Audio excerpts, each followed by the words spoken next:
और इस वक्त की सबसे बड़ी खबर, आसनसोल में बीजेपी कैंडिडेट अग्निमित्रा पॉल पर हमला हुआ है। अग्निमित्रा पॉल पर पत्थर से हमले की इस वक्त की सबसे बड़ी खबर आ रही है।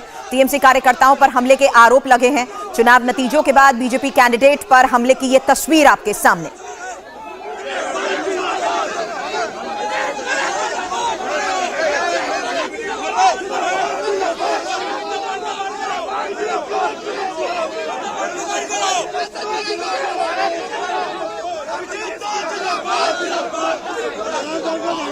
तो ये उस वक्त की तस्वीर आपको दिखा रहे हैं जब हालात यहां पर लगातार बिगड़ते गए और इस पूरे मामले पर एक बार फिर से टीएमसी सवालों के घेरे पर है, क्योंकि यहां चुनाव नतीजे के बाद बीजेपी कैंडिडेट पर हमले की ये इस वक्त की सबसे बड़ी खबर आ रही है।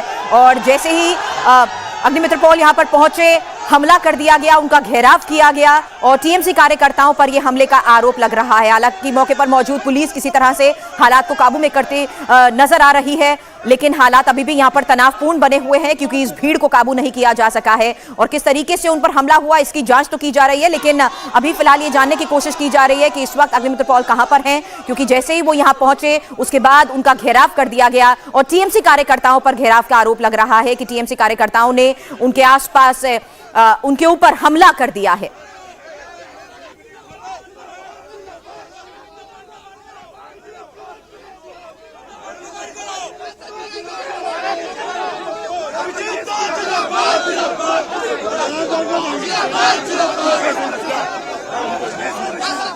तो आसनसोल में ही बीजेपी कैंडिडेट अग्निमित्रा पॉल पर हमले की ये तस्वीर आपको दिखा रहे हैं, जहां आपको एक बार फिर से बता दें, पश्चिम बंगाल उपचुनाव में टीएमसी को एक तरफ जहां बड़ी कामयाबी मिली है, वहीं आसनसोल लोकसभा सीट से शत्रुघ्न सिन्हा चुनाव जीत गए हैं।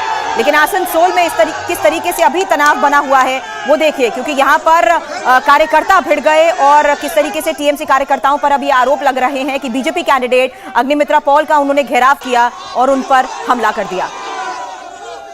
अग्निमित्र पॉल इस वक्त हमारे साथ जुड़ चुके हैं। अग्निमित्र जी, उम्मीद करते हैं आप सेफ हैं। कहां हैं इस वक्त आप, और इस वक्त जो खबर आ रही है कि आपके ऊपर हमला हुआ है? नहीं, हम निकल गए वहां से। वो लोग हमला करने आए थे, लेकिन थोड़ा सा ये हम निकल चुके वहां से जी। वो लोग निकलने का टाइम टीएमसी का सारे जो वर्कर्स लोग हैं, कर्मी लोग, वो लोग पूरा घेराव कर लिया और हमारे गाड़ी पर हमला कर दिया और फिर हम किसी भी तरह से निकल गए उधर से। जी, लेकिन इस बीच में आपसे ये जरूर जानना चाहती थी अग्निमित्र पॉल जी कि आप जिस तरीके से वहां पर पहुंचे, तो क्या पहले से ही वो लोग वहां पर डटे हुए थे घेराव करने के लिए?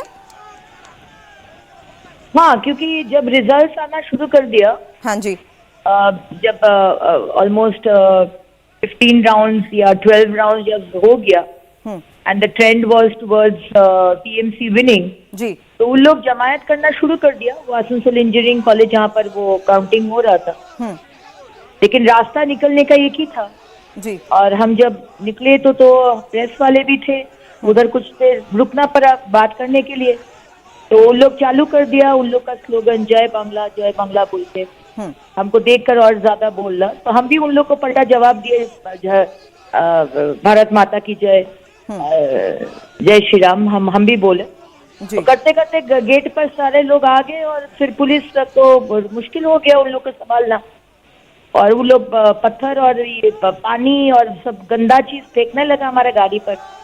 किसी भी तरह से हम निकल गए वहां से। हमारे साथ क्यूआरटी टीम था जी, तो वो हमको सेफली निकल पाए जी। लेकिन यही तो सिचुएशन है पश्चिम बंगाल का, तो ये this is the natural situation जी, बिल्कुल। हम अभी डर रहे कि मेरा कार्यकर्ता के ऊपर हमला होगा अभी, जैसे 2 मई में हुआ था 2021 असेंबली इलेक्शन के बाद, अभी भी वैसा ही हो सकता है।